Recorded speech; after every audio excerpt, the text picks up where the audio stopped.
Terrific. Hey folks, the usual ask, can you see that screen? Just give me a thumbs up. Fantastic. Okay, here we go. Right.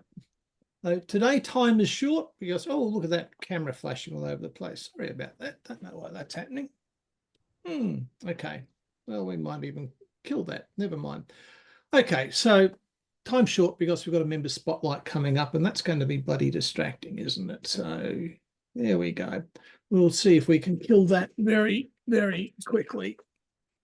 Oh, look at that. There we are. We're better. Anyway, so very quickly, as usual, it's going to be a little bit like information overload. Not quite everything you hear today you'll be able to take away and use if you want. Who am I? For the few of you who don't know me, I am a business coach who hates being called a business coach. But essentially what I do is coaches help you find the answers you already know. A consultant tells you what to do, and a mentor tells you how they do it. I combine those three things together to help you turn your business into the right vehicle so you and your family live a larger life. You stop feeling like an employee, and more importantly, you double your profitability. There's a whole heap of stuff up there about who I am and what I've done. None of it's super pertinent, just to let you know that I've been around the block more than a couple of times. Now, here's a scary thing. There are 99 business days left in the year from today, all right? I looked it up. I hear people and I see people say, oh, we got 4 months, it's all right. You don't. You got 99 business days. Now, if you're a small business owner like us, you probably often work Saturdays and even Sundays, so there's probably more than 99 days of work. But in terms of actual business days, there are 99 days left. It's not 3.5 months, it's 99 days. So how are you tracking? Are you on target? Are you a little bit behind where you wanted to be this time of year? Are you a lot behind? Or maybe you don't have a target at all. Increasingly, a number of small business owners I'm speaking to within BCW and some other groups with similar businesses in it, people actually don't even have a budget for the year, or they have no clear task set forward. So if you don't, we need to fix that. What's your revenue goal? Was it the same as last year? How much do you want to have sitting in the bank, or at least knowing you've turned over by December 31st this year? Did you just look at last year's money and increase it by what you thought inflation would be? Are you trying to double last year?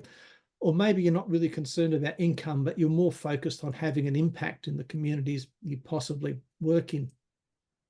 How did you want to work? How's that going for you this year? Did you want to work in the business and be hands-on every day? That often means you feel like an employee, which isn't good. The difference between being self-employed and being a business owner is a business owner rarely feels like they've got a job, whereas someone who's self-employed feels like they've got a job where they wear all the hats. Do you want to work with clients directly, in person, or remotely from anywhere in the world? I mean, how are you working this year? Have you looked at it? Have you analysed it? Have you decided whether it's met your needs or not? And who did you want to reach? Did you want to reach lots and lots of people with a very broad message, or did you want to go deep with a select few?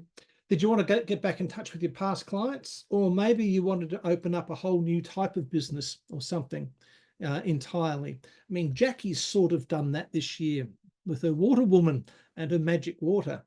From where Jackie was talking this time last year to what she's doing this year is quite a shift. And it's good because she's a lot more energetic and happy about it. So part of the things, if you're setting goals, is you need to really understand a couple of things. One is, what's your ultimate why? What is it you're doing this for? Are you doing this for financial freedom? Are you doing it for more time with your family? Are you doing it because you've got a skill set and you actually love what you're doing? Are you doing it because you want to make a dent in the universe? Or are you doing it because you've got something to prove to people who really maybe said, you'll never make it, and you're going to prove them wrong?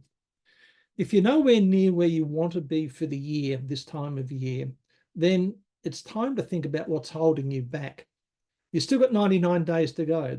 It's not too late. That's a key message. But what's holding you back from achieving what you want to achieve? What's holding you back from working with the people you want to work, or having the impact you want to have? Are you being overwhelmed by too many options? Has the world changed too quickly, too fast? I mean, lots and lots of people have gone down the AI, ChatGPT rabbit hole and lost their way entirely with their business. Or maybe the plan you've got isn't clear enough. But again, you've still got time. Now, I know that they were tough questions, and you should all take them to heart and honestly assess where you're at, because you've got 99 days to fix things if they're not right. You've got 99 days to build on things if they're going okay.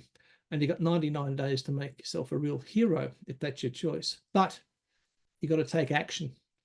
In fact, you have to take lots of action. So here's some steps you can take. First thing is, don't run down a kebab shop where you let people see you're standing in bare feet on the top of the kebabs you're about to sell. That's not a good thing. However, work out your dream finish to the year. How do you want to finish the year? How much money do you want to have turned over? How much money do you want in the bank? How much do you want to have ready for next year? Decide what a successful look and end to the year really means to you. Then, whatever that success, whatever that outcome is, break it down into weekly steps and put those steps into sequence so they follow one after the other.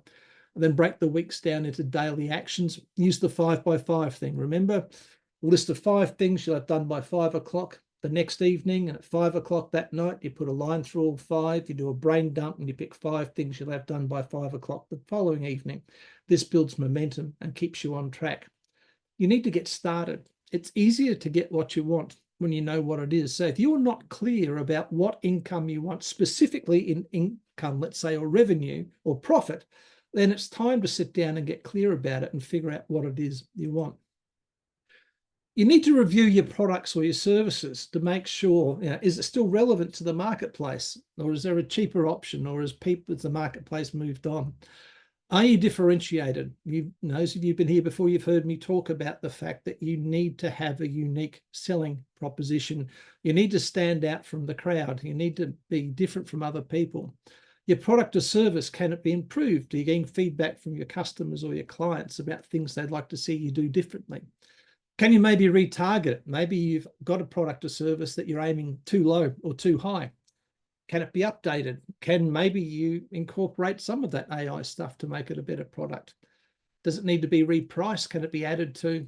Whatever it needs to do, you should sit down with your product or service, and if it's not working the way you want it to work, then you need to plan to do one or all of the above things that I've just mentioned to make it a much more potent producer of income for you. Next thing is to look at how you're seen in the marketplace. Are you invisible? We all live and exist and run our businesses in a million channel world. Trying to get cut through there is crazy. And if you listen to far too many of the social media gurus, we're supposed to be posting 3 times a day on Facebook, 4 times a day on Instagram, including extra carousels. Then there's LinkedIn, there's TikTok, and there's you've never got time to actually do any business. So you need to figure out which flavor of social media is the right one for you and where you'll find your clients, and focus on that as a means of maybe getting to reach more people. The demographic for Facebook these days is 35 years. In fact, it's 38 years plus. You only go back 3 or 4 years and it was sub 35s. So people, dare I say, our age tend to be more at Facebook. We also tend to be making big inroads into Instagram, but there's not a lot of us on TikTok. All right. And one of the underperforming ones is actually Pinterest. More and more people are going to Pinterest to sell things, but don't try and be in all places. Try and pick the few where your clients are going to live. So can you improve your advertising? If you're using paid ads, are they working? Are you tracking them? Are you making sure that for every $1 you spend, you're getting back $1 plus? Are you getting $1.10 back? Are you getting $2 back for every $1 spent?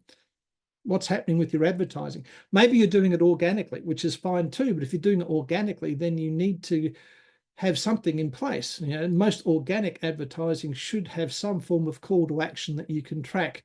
And that is usually, for a lot of people like me, for instance, is if I'm doing some call to actions organically on Instagram, how many calls do I generate? How many people do I get onto a meeting with me? You should, if you haven't already, decide on a promotion for the months of October, November, and December. And the way to do that is generally have 2 weeks to promote it, 1 week to run it, a week to take a breath, then 2 weeks to promote the next one, 1 week to run it, a week to take a breath. And then there's the December one where you're going to be stuck up with everyone else, but you should do it.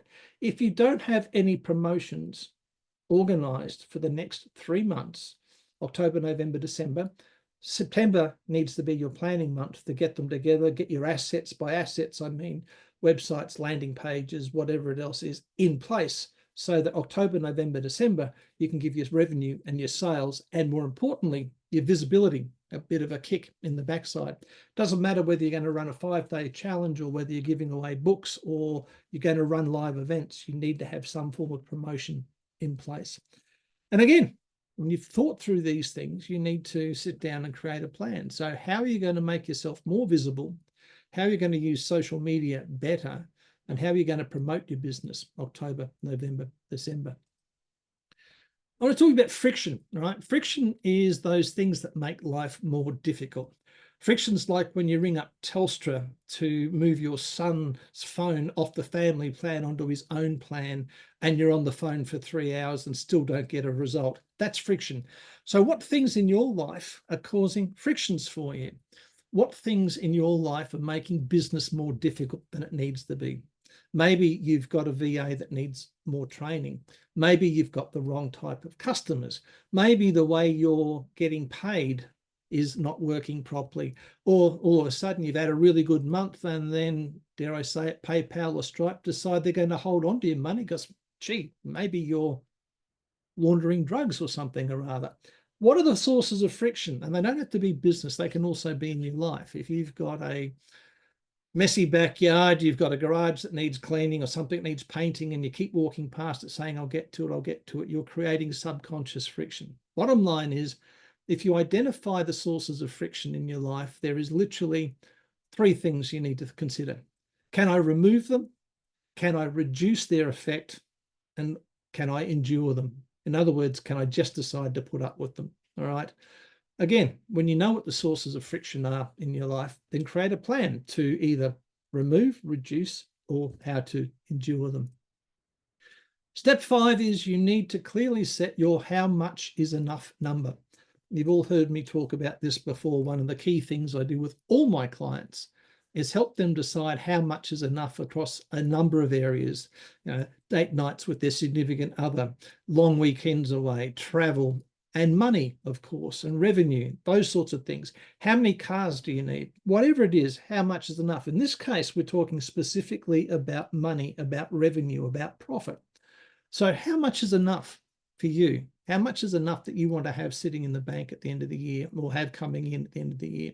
So this is the amount of money that you want to have so you and your loved ones can live the life you want to lead. At the end of the day, we're all in business because, baseline, we want to provide the people we care about the most with the best life we possibly can. And yes, there's other things like we want to use our skills and we want to prove us, all that. But at the end of the day, if you have a significant other or you have kids or you have family, we do what we do to use our skills to try and give them the best life possible. So how much is enough? How much is enough money? How much is enough revenue you need coming in? Will you achieve it by the end of the year?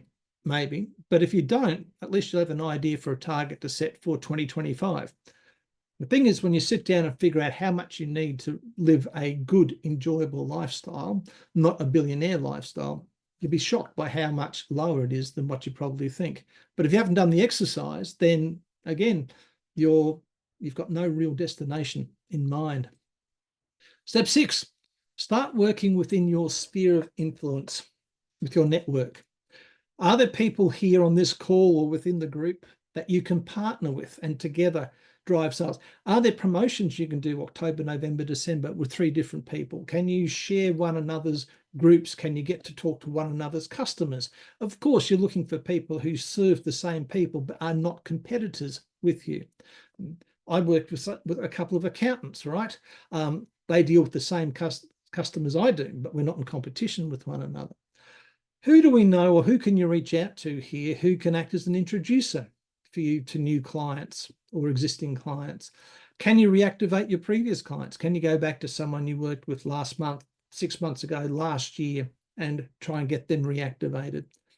Who else do you have access to in your network? This is a key thing to give your results a kick in the pants for the rest of the year. Work your sphere of influence. Number 7, a lot of people won't like this, but give up one Netflix show a week or one Stan show a week or NRL, whatever it happens to be. Block out a non-negotiable 60-minute block every second day to work on your end of year plan. Use this time wisely. This is your time that will enable you to take back control of your business and your results. If you don't have 60 minutes, well, think about this. Can you wake up 30 minutes earlier? Can you sacrifice one episode of Netflix? Can you avoid watching House of Dragons?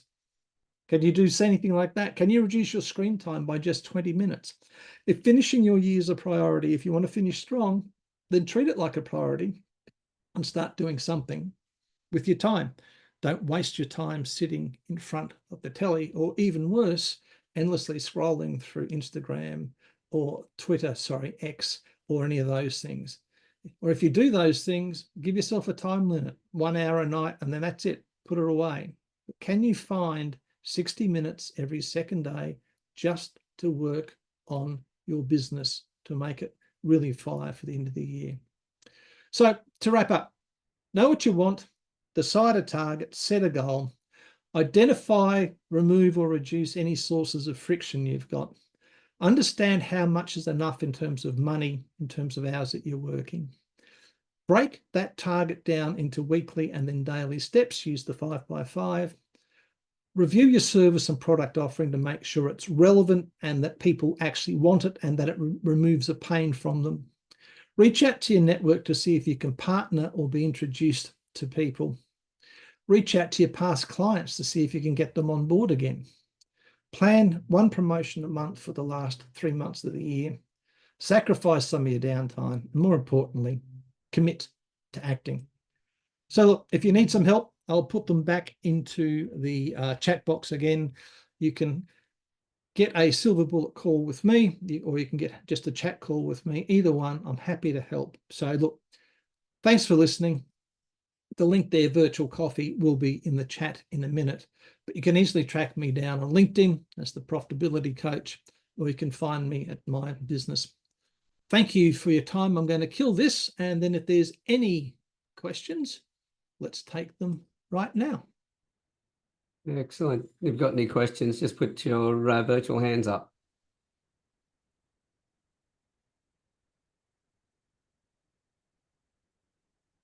You've done another brilliant job, Geoff. Very succinct and well covering all the details. Thank you. Well, those links are in there again. As I said, there's 3 of them there. One for a silver bullet call. If you really need some strategic work done with you, happy to do it at a very special price. If you just want to chat with me, that's happy to do that as well, but it won't be terribly strategic or super strategic. And of course, please let people know who are corporate executives to come along Tuesday next week to my LinkedIn thing. And thank you all for the comments about the presentation. I appreciate it. Excellent. Thank you.